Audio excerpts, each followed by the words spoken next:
Hey guys, this is Maria from freewaysocial.com, and in this video I'll show you how to use the quiz sticker for Instagram stories.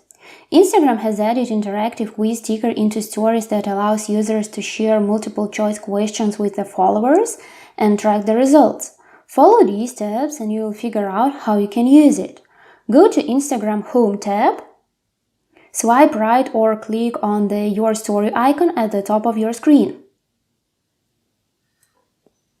Once the camera window opens, take a photo or record a video.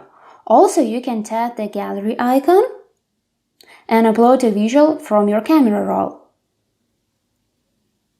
After that, press on the sticker icon at the top and select the quiz sticker. Write your question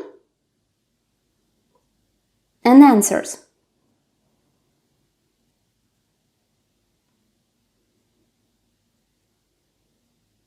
Now click on the spectrum icon and choose a color of your sticker. When your quiz sticker is ready, hit Done.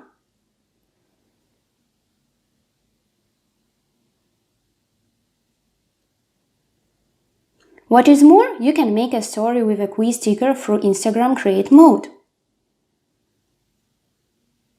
So press on the Create icon. Go right until you find the quiz option. Here you can use the default question or write your own. Insert answers, change the color of your sticker and the background screen. That's it. I hope this guide was helpful and you were able to use the quiz sticker for Instagram stories. Don't forget to like this video and visit us at freewaysocial.com.